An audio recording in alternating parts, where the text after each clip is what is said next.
Video में आप देख सकते हैं एक ड्रोन जैसी चीज़ ऊपर से नीचे गिरती हुई दिख रही है। लीबियन नेशनल आर्मी ने ये क्लेम किया है कि हमने एक ड्रोन को बेंगाजी बेनिन एयरपोर्ट के पास गिरा दिया।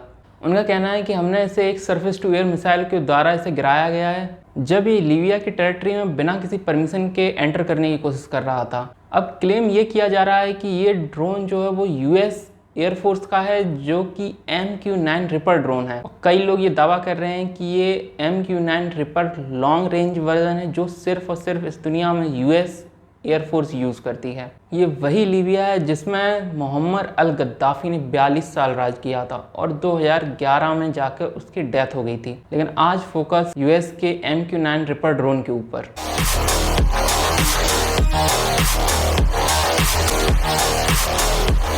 फिलहाल जो स्थिति है उसमें ये बताया जा रहा है कि ज़्यादातर एनालिस्ट मान रहे हैं कि ये एक MQ-9 ripper long range version drone है, जो कि मात्र दुनिया में यूएस एयरफोर्स यूज़ करती है, जिसे लीबिया में बिना किसी परमिशन के एंट्रेंस के वक्त गिरा दिया गया था लीबियन नेशनल आर्मी के द्वारा। अभी तक ये क्लियर नहीं है इसे किस मिसाइल के द्वारा गिराया गया था। माना यह जा रहा है कि एक पोर्टेबल एयर डिफेंस सिस्टम था, जैसे कि यूएस की जेवलिन मिसाइल है, लेकिन अभी तक ये क्लियर नहीं है कि किस मिसाइल द्वारा इसे गिराया गया है। और यूएस की तरफ से इस पर अभी तक कोई भी बयान जारी नहीं किया गया है, ना ही यूएस एयरफोर्स की तरफ से, ना ही यूएस गवर्नमेंट की तरफ से किसी भी तरह का कोई ऑफिशियल बयान अभी तक जारी नहीं किया गया है। और ये पूरी घटना 22 अगस्त को हुई थी, जिसकी जानकारी लीबियन नेशनल आर्मी ने दी थी। लीबिया में थोड़े बाद पे आएंगे, पहले आते हैं MQ-9 रिपर ड्रोन के ऊपर, क्योंकि इंडिया भी MQ-9 रिपर ड्रोन को परचेज करने की रेस में है। इंडिया और यूएस के बीच एडवांस स्टेज की बातचीत चल रही है, जिसमें इंडिया 30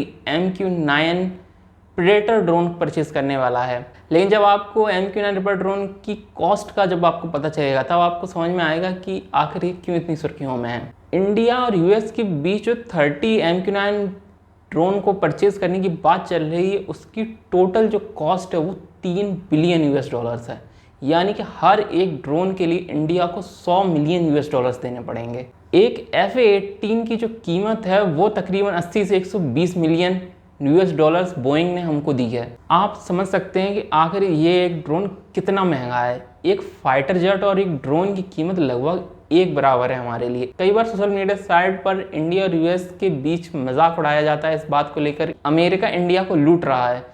चाइना में इस तरह की कई सारे सोशल मीडिया प्लेटफॉर्म पर ये बात डिस्कस की जाती है और लोग बोल रहे हैं कि लिटरली अमेरिका इंडिया को लूट रहा है, क्योंकि एक ड्रोन के लिए 100 मिलियन यूएस डॉलर्स देना बहुत ज़्यादा बड़ी कीमत होती है। फिलहाल इंडिया 2 MQ-9 सी गार्डियन ड्रोन ऑपरेट करता है, जो उन्होंने 2020 में ऑपरेट करने स्टार्ट किए थे। ये 2 ड्रोन हमने यूएस से लीज पर लिए हुए हैं और इंडिया को फिलहाल अभी कुछ और ड्रोन्स की ज़रूरत है, जिसको वो एयरफोर्स, नेवी और अपनी आर्मी में तीनों में बराबर इक्वली डिवाइड करेंगे। इसके लिए हमने 30 MQ-9 ड्रोन के लिए यूएस को अप्रोच किया है। बात काफ़ी टाइम से चल रही है, लेकिन फिलहाल इस डील को अभी तक फाइनलाइज नहीं किया गया है। उसकी सबसे बड़ी वजह यही है कि हम नेगोशिएट कर रहे हैं यूएस के साथ, क्योंकि ये ड्रोन अभी बहुत ज़्यादा महंगे हैं। इंडिया खुद भी रुस्तम 2 जैसे ड्रोन्स को डेवलप कर रहा है, जो कि आने वाले 2-3 साल में ऑपरेट होने लगेंगे। ऐसे हमें 2-3 साल के लिए हमें कुछ ड्रोन्स की ज़रूरत है, और ऐसे में MQ-9 हमारे लिए एक बेस्ट ड्रोन माना जा रहा है। MQ-9 की अगर बात की जाए तो MQ-9 में कई सारी खासियतें हैं। बेसिकली MQ-9 का जो ड्रोन का मेन यूज़ है वो रिकॉनेसेंस और जानकारी जुटाने के लिए किया जाता है, लेकिन ये एक मल्टी रोल ड्रोन है जो कि अटैक भी कर सकता है। हम इसमें 4 हेलफायर मिसाइल और 2 लेज़र गाइडेड बॉम्ब को कैरी कर सकते हैं। ये ड्रोन 480 किलोमीटर पर आवर की स्पीड तक जा सकता है और एक बार में 1800 किलोमीटर की रेंज कवर करता है। 50,000 फीट की ऊंचाई तक ये जा सकता है और इसके जो विंग है वो 20 मीटर तक चौड़े होते हैं और एक सिंगल बार में ये 20 से 30 घंटे तक फ्लाई कर सकता है, जो कि ऑब्वियसली लोड के ऊपर डिपेंड करता है। अगर आप लोडेड ड्रोन को उड़ाते हैं तो करीबन 23 से 24 घंटे उड़ सकता है, और एक अनलोडेड सिर्फ रिकॉनेसेंस के लिए और जानकारी जुटाने के लिए जब किसी ड्रोन को उड़ाया जाता है तो एक MQ-9 तकरीबन 30 घंटे तक फ्लाई कर सकता है। ये एक रिमोटली ऑपरेटेड भी होते हैं और इन्हें आर्टिफिशियल इंटेलिजेंसी के जरिए भी उड़ाया जा सकता है। इंडिया के लिए ये बहुत ज़्यादा ज़रूरी है, क्योंकि इंडिया को चाइना और पाकिस्तान पर नज़र रखने के लिए ऐसे ड्रोन्स की बहुत ज़्यादा आवश्यकता है जो कि हाई एल्टीट्यूड फ्लाइट ले सकें, जैसे कि MQ-9 ले सकता है, जो तकरीबन 1500 मीटर तक ऊपर जा सकता है। वैसे MQ-9 कई सारे देश यूज़ करते हैं। नेटो के बहुत सारे देश हैं जो MQ-9 ड्रोन यूज़ कर रहे हैं, जैसे फ्रांस, इटली, यूके, फिनलैंड और पोलैंड भी इस रेस में हैं कि वो बहुत जल्दी MQ-9 ड्रोन परचेज कर लें। यूएस तो बहुत पहले से ही इन चीज़ों को ऑपरेट कर रहा है। ऑस्ट्रेलिया को ये ड्रोन ऑफर किए गए थे, काफ़ी टाइम से उनकी बात चल रही थी, लेकिन एंड में आके ये डील ऑस्ट्रेलिया ने कैंसिल कर दी। उनको 16 से 20 ड्रोन ऑफर किए गए थे जो तकरीबन 1.3 बिलियन US डॉलर्स के थे। इसके मेनली 2 ही वेरिएंट हैं, जो कि है एक स्काई गार्डियन और दूसरा सी गार्डियन। ऑब्वियसली सी गार्डियन नेवल शिप्स के लिए बनाया गया है, नेवी के द्वारा ऑपरेट करने के लिए बनाया गया है। इसका एक और वर्जन है ब्लॉक 5 जो US एयरफोर्स के पास है, जो हाल ही में डेवलप किया गया है। फिलहाल वो बहुत कम संख्या में यूज़ किए जा रहे हैं, आगे जाकर वो ब्लॉक 5 ही है जो इसका थोड़ा सा डेवलप्ड वर्जन है, वो यूज़ US एयरफोर्स करेगी। बेसिकली जो US यूज़ करता है उनको MQ-9A रिपर ड्रोन बोला जाता है, और जो एक्सपोर्टेड वेरिएंट होते हैं उनको ज़्यादातर MQ-9B प्रेडेटर ड्रोन्स बोला जाता है। दोनों ही जो ड्रोन हैं वो बेसिकली एक ही ड्रोन है, बस थोड़ा थोड़ा उसमें डिफरेंस है, जो हर देश अपने हिसाब से उसमें कुछ मॉडिफिकेशन करवा लेता है, उसे एक्सपोर्ट वेरिएंट के तौर पर जाना जाता है। फिलहाल जो इंडिया परचेस करने वाला है वो 30 MQ-9B प्रेडेटर ड्रोन्स ही हैं। वैसे दुनिया में और भी कई सारे देश हैं, जैसे इजराइल, टर्की, फ्रांस, जो अलग अलग टाइप के ड्रोन्स बना रहे हैं, और वो काफ़ी हद तक केपेबल हैं और काफ़ी हद तक सस्ते हैं।